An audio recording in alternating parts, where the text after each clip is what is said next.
Heart attack అనేది మనందరికీ తెలిసిందే. కార్డియాక్ అరెస్ట్ అనేది కొంతమందికి తెలియదు. సో ఈ రెండు ఒకటే అనుకుంటారు చాలామంది. సో ఈ రెండింటికి డిఫరెన్స్ ఏంటంటారు?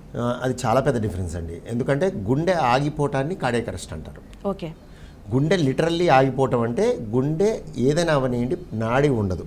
కార్డియాక్ అరెస్ట్లో నాడి తగలదు. చేతి నాడి కానీ కాళ్ళ నాడి కానీ మెడల దగ్గర ఉన్న నాడి కానీ అంటే సెంట్రల్ పల్సెస్ ఫైనల్గా గుండె నుంచి రక్త ప్రసారం జీరో. అంటే గుండె ఆగిపోయింది. నేను ఎందుకు గుండె ఆగిపోయిందనే పదం వాడకుండా ఇవన్నీ చెప్పాను అంటే కార్డియాక్ అరెస్ట్లు 3 రకాలుగా ఉంటాయి. ఒకటి ఎసిస్టోల్ అంటారు. ఎసిస్టోల్ అంటే ఫ్లాట్ లైన్, అది కదలదిగా గుండె. సో అదొకటి. ఇంకొకటి గుండె ఇర్రెగ్యులర్ బీటింగ్, కేయాటిక్ బీటింగ్ అంటాం. Chaotic ventricular tachycardia, ventricular fibrillation అని షాక్ ఇస్తే బయటపడతారు.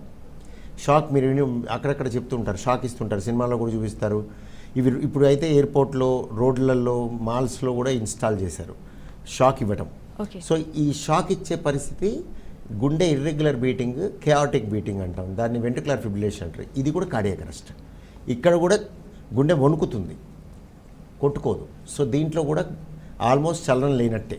కానీ దీనికి డిఫరెన్స్, ఆ గుండె ఆగిపోవడానికి దీనికి డిఫరెన్స్ ఏంటంటే గుండె ఆగిపోయినప్పుడు షాక్ ఇస్తే ఉపయోగపడదు, సిపిఆర్ చేయాలి.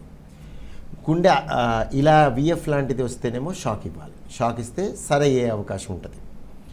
సో ఇలా కార్డియాక్ అరెస్ట్ అంటే గుండె ఆగిపోవటం, గుండె పోటు కాదు.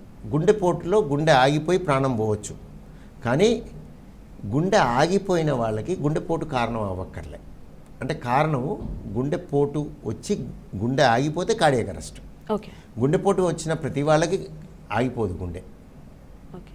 గుండెపోటు అంటే బాధ కలిగి లేదా బాధ కలగకుండా అవ్వచ్చు. బాధ కలిగి, జనరల్గా బాధ కలిగి డాక్టర్ దగ్గరికి వచ్చినప్పుడు ఈసీజీలో మార్పులు, పెను మార్పులు చూసి డాక్టర్ యొక్క ఎక్స్పర్టీజ్, ఎక్స్పీరియన్స్తో ఇది గుండెపోటు అని చెప్పడం జరుగుతుంది. అప్పటికప్పుడు ఎమర్జెన్సీలో అంటే పేషెంట్ బాగానే మాట్లాడుతుంటాడు. చాలామంది డ్రైవ్ చేసుకునే వస్తారు మా దగ్గరికి. వచ్చిన వెంటనే ఫస్ట్ డేలాగా అదే ఉంటుంది. ఏమిటంటే, సార్ మీరు గుండెపోటు అంటున్నారు, ఆయన నడుచుకొని వచ్చాడు, ఆయన పరిగెత్తి వచ్చాడు, పొద్దున్నే వాకింగ్కి వెళ్ళాడు, డ్రైవ్ చేసుకొచ్చాడు అంటారు. అలా చేసుకునే వస్తారు. బికాజ్ అది మాట పడిపోదు, స్వరపేటకి పనిచేస్తుంటుంది, చేయికాలు పడిపోదు, స్ట్రోక్ రాలేదు ఆయనకి. సో న్యాచురల్లీ వీళ్ళందరూ నడుస్తారు, పరిగెడతారు, కార్ డ్రైవ్ చేస్తారు. సో గుండెపోటు విషయంలో ఇవన్నీ చేయగలుగుతారు. కార్డియాక్ అరెస్ట్ అంటే అది ఉండదు. నువ్వు మనిషి లేడు ఆల్మోస్ట్, అంటే ఆల్మోస్ట్ కాదు, లేనట్టే. నువ్వు సిపిఆర్ అన్నా చేయాలి, షాక్ అన్నా ఇవ్వాలి, ఎక్స్పర్ట్ వచ్చి లోపలికి గుండెలోకి వైర్ వేసి బయట నుంచి బ్యాటరీతో దానికి నడిపియాలి. సో ఇవన్నీ చేస్తే అది వాళ్ళు బతుకుతారని కాదు. అది కరెక్ట్గా చెప్పాలి, ఎండ్ ఆఫ్ లైఫ్. అది కార్డియాక్ అరెస్ట్ అనేది ఎండ్ ఆఫ్ లైఫ్. అంటే లైఫ్ ఎండ్ ఎలా అవుతుందంటే కార్డియాక్ అరెస్ట్తో అన్న అవ్వాలి, బ్రెయిన్ డెడ్తో అన్న అవ్వాలి. సో కార్డియాక్ అరెస్ట్ ఎటువంటి వ్యాధులైనా రావచ్చు.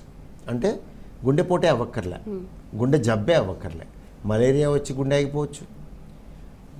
అంటే కాంప్లికేటెడ్, నేను చెప్పే కాంప్లికేటెడ్ సిచ్యువేషన్స్. న్యూమోనియా వచ్చి అవ్వచ్చు, కోవిడ్ న్యూమోనియా లాంటిది అవ్వచ్చు, సెప్సిస్ అవ్వచ్చు, పెరాలసిస్ అవ్వచ్చు, న్యూరలాజికల్ మెనింజైటిస్ అవ్వచ్చు. అంటే ఎనీ కైండ్ ఆఫ్ ఇన్ఫెక్షన్ కానీ, any kind of health issue కానీ ఫైనల్గా గుండె ఆగిపోయి మనిషి చనిపోయే అవకాశం మోస్ట్ కామన్గా ఉంటుంది. అది కార్డియాక్ అరెస్ట్ అంటారు. సో అది కాన్సిక్వెన్స్, డిసీజ్ కాదు, వ్యాధి కాదు, అది పర్యవసనం. వేరేజ్ గుండెపోటు అనేది వ్యాధి. ఈ గుండెపోటు వచ్చిన వాళ్ళలో అందరికీ కార్డియాక్ అరెస్ట్ రాదు. 15 మందికో, 100లో 15, 20 మందికో అట్లా అవుద్ది కార్డియాక్ అరెస్ట్.